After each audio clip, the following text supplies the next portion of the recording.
नाम है केशव झा और आज मैं ये जो सुंदर सी पहल है कि हमें अपना विजन बताना है कि हम किस प्रकार से और किस आइडिया के तहत अपने देश का विकास कर सकते हैं, तो उसमें मैंने भाग लिया है और मैं आज आपको कुछ एक ऐसे तरीके बताने वाला हूं, एक अपना विजन बताने वाला हूं जिसके तहत हम अपने देश का पूर्ण रूप से विकास कर सकते हैं। देखिए, जब हमारे देश में अंग्रेज आए थे तो उन्होंने एक नीति अपनाई थी, फूट डालो और राज्य करो, डिवाइड एंड रूल। और कहीं ना कहीं जो डिवाइड एंड रूल, फूट डालो राज करो का बीज उन्होंने अपने समय काल में बो दिया था, वो बीज आज तक हमारे देश में चलता रहा है।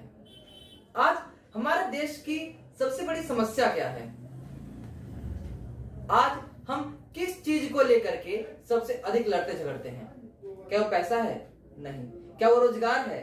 नहीं। क्या वो पॉपुलेशन है? नहीं। क्या वो गरीबी है? नहीं। क्या वो शिक्षा है? नहीं। वो धर्म है।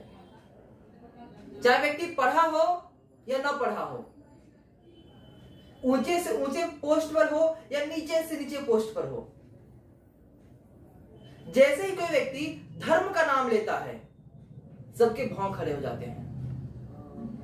आज यह कहने में मुझे बहुत दुख हो रहा है कि आज 21वीं शताब्दी है, 2021 का वर्ष चल रहा है, लेकिन आज भी लोग धर्म के नाम पर, जाति के नाम पर आपस में बट जाते हैं। मैं हिंदू हूं, तुम मुसलमान हो, सिख है, ईसाई है, जैन है, बौद्ध है, पता नहीं क्या क्या है, इंसान कोई नहीं है।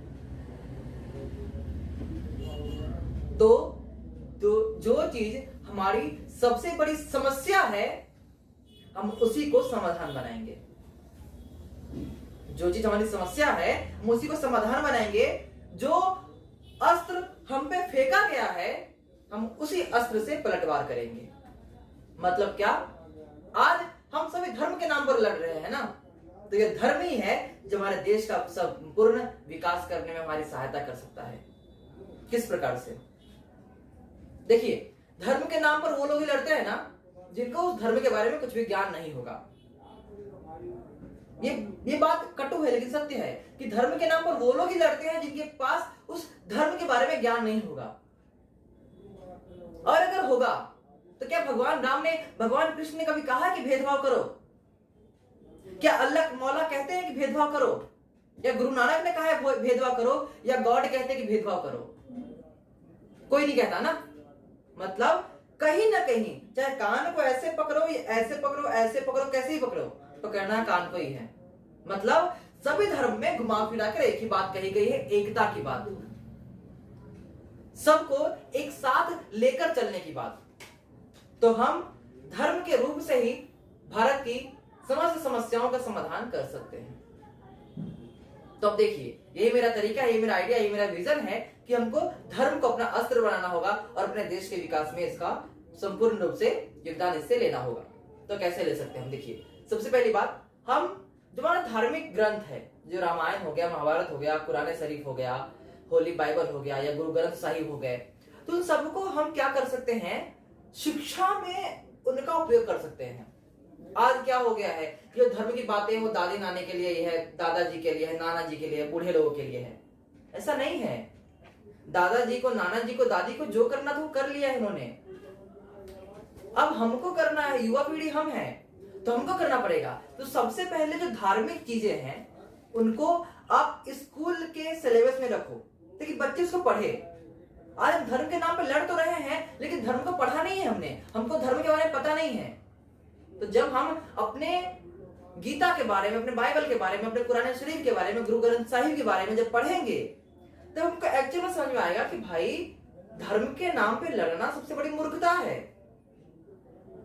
क्योंकि सभी धर्म में जो भगवान हुए हैं, जो अल्लाह हुए हैं, जो गॉड हुए हैं, कह के तो एक ही बात गए हैं।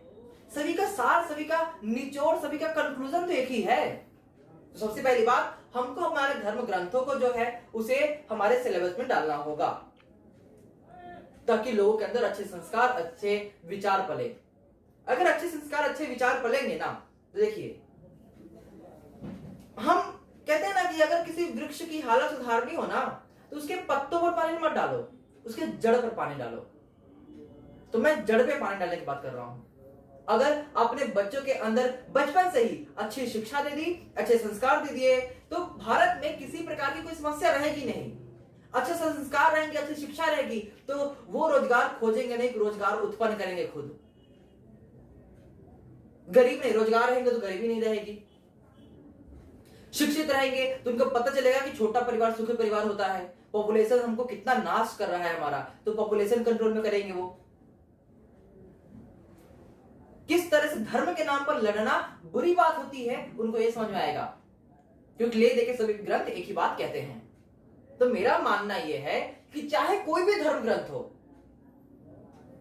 या फिर हर धर्म ग्रंथ हो, उनको बच्चों के सिलेबस में डालना चाहिए। मैं भी कह सकता हूं कि आप ऐसे कर सकते हैं कि 5वीं के बच्चे हैं उनको आप गीता पढ़ा दीजिए, 6वीं के बच्चे उनको रामायण पढ़ा दीजिए, 7वीं के बच्चे को कुरान शरीफ दे दीजिए, 8वीं के बच्चे को गुरु ग्रंथ साहिब दे दीजिए, 9वीं के बच्चे को होली बाइबल दे दीजिए, 10वीं के बच्चों को ऐसी और भी जो दुनिया में ग्रंथ होंगे उनको दे दीजिए। उनकी कहानियां पढ़ाइए उनको, किस प्रकार भगवान राम ने सबको एक साथ लेकर चला था, किस प्रकार भगवान कृष्ण ने कुबड़ी का उद्धार किया था। जब भगवान राम ने शबरी के घर पे बेड़ खाया था, तो हम कौन होते हैं ऊंची जाति नीची जाति करने वाले? समझ रहे आप लोग? मतलब हमारे बच्चों के अंदर बचपन से ही अगर ये सारे गुण जाएंगे तो वो भविष्य में अच्छा करेंगे ही। अगर भविष्य में शिक्षित रहेंगे, संस्कारी रहेंगे, तो हमारे देश का सर्वांगीण विकास, हर तरफ से विकास अपने आप ही हो जाएगा।